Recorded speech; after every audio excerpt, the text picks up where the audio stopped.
Hello people and welcome to another episode of The Truth About. The series where I take a look at things we do, stuff we use and places we go, and I give my personal opinions on them. And in this week's episode we're going to be talking about pets. So animals that we keep and give names and stuff like that. So it's a very sunny day today, which is unusual because it's been raining non-stop for the last day. We do have an electrician in like the room next to me, so it's going to be a little bit loud at times. But yeah, without further ado, let's get into this video.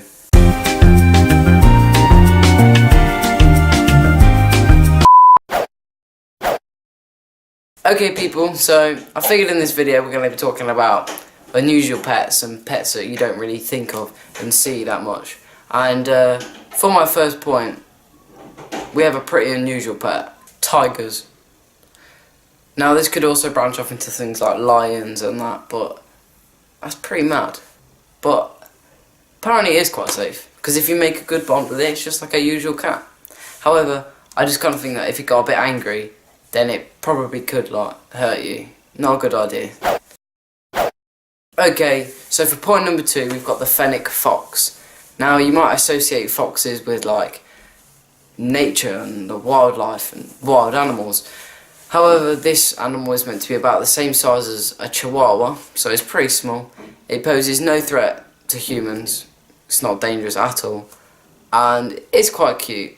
So, you know, I think it's quite a good animal actually, quite a good pet. However, the Fennec Fox actually lives in the desert, so unless you have a desert in your house, you're pretty stuck. Okay, so for my third point, we're going to be going into dogs as pets. Meant to be man's best friend and the best pet you can have. But there are some weird breeds, and here are a couple for you. So here we have the Xoloitzcuintli. Yep, it's the Mexican hairless breed, and it has no hair. Okay, for the second dog that is a weird breed is this one, the Neapolitan Mastiff.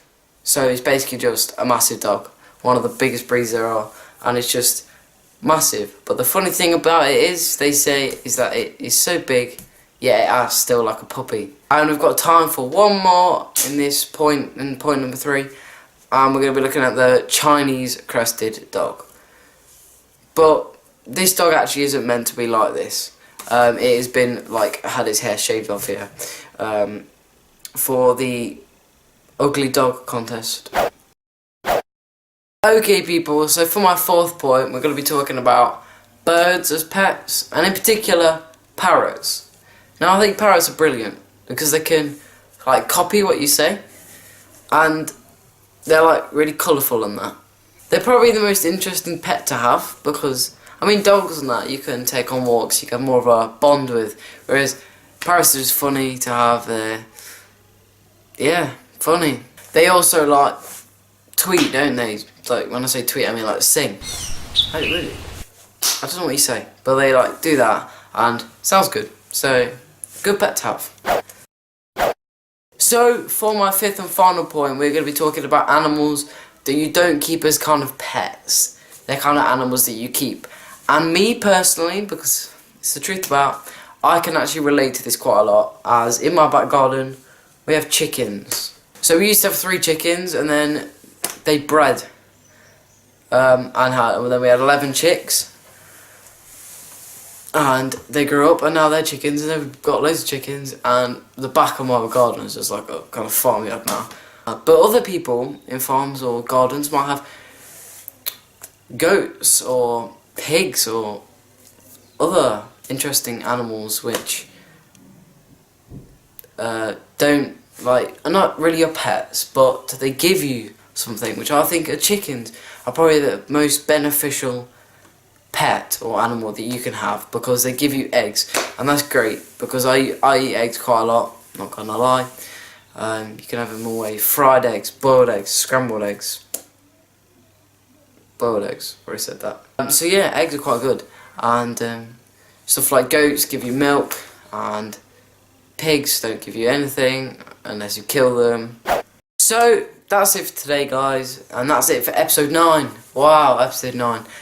Only one episode left, which is going to be next week, and then that's it for The Truth About. Please like and subscribe, comment down below any ideas for the final episode, though I have got some ideas in my head, and but if there are any others which are pretty good, I might use those. And yeah, I hope you have enjoyed this video. Give it a thumbs up, give it a like, and I will see you in another episode of The Truth About next week. Goodbye.